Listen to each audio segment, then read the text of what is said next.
Čo sa týka odberu orgánov, tak darca prichádza do odberovej nemocnice z nejakého iného oddelenia v rámci regiónu a celá tá starostlivosť darcu orgánov je zahrnutá vlastne v zdravotnom poistení. Čiže žiadna nemocnica neplatí inej nemocnici, nedostávajú žiadne extra peniaze. Je to ako každý iný pacient, ktorý sa teda do tej nemocnice dostane a je liečený presne tak ako každý iný pacient zadarmo. To znamená, že je to všetko hradené zo zdravotného poistenia. A čo sa týka príjemcu, tak príjemca samozrejme tiež sa orgán neplatí a ten orgán dostane ten človek, ktorý ho najviac v danom čase, v danej dobe potrebuje. Prichádza k transplantácii, dozvedá sa o samotnej transplantácii pár hodín pred samotným operačným výkonom, čiže tam nie je žiadna šanca ani možnosť nejakým spôsobom za ten orgán platiť nemocnici, ani nemocnica nikomu inému.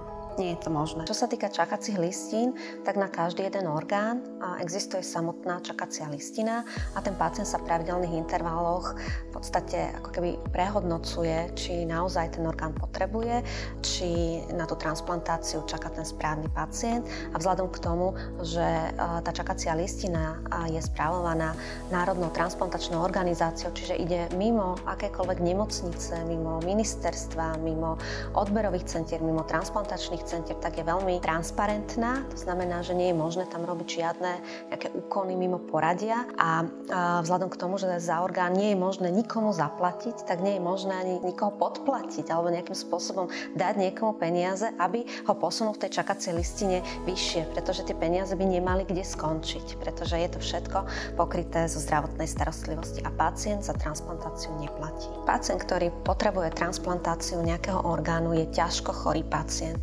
Je pravidelne hospitalizovaný, niekedy sa na tú transplantáciu dostáva priamo z nemocničného lôžka. Potrebuje ten pacient veľmi rozsiahlu, špecifickú zdravotnú starostlivosť, potrebuje užívať lieky, ktoré sú určite finančne náročné. To znamená, že určite nie je transplantácia orgánu nejakou finančnou motiváciou pre farmabiznis, farmafirmy. Práve naopak, práve že ten pacient po transplantácii orgánu jemu sa veľmi významne zvýši kvalita života. Častokrát tí pacienti sa vracajú do práce, normálne žijú, fungujú a transplantáciou daného orgánu samozrejme my znižujeme tie náklady na tú jeho zdravotnú starostlivosť. Samozrejme, že musia užívať nejaké lieky, ktorých je ale nepomerne menšie množstvo ako to množstvo tých liekov alebo aké drahé lieky užívali pred samotnou transplantáciou. Takže toto je naozaj nezmysel, že by farmafirmy na transplantáciách zarábali. Určite nie.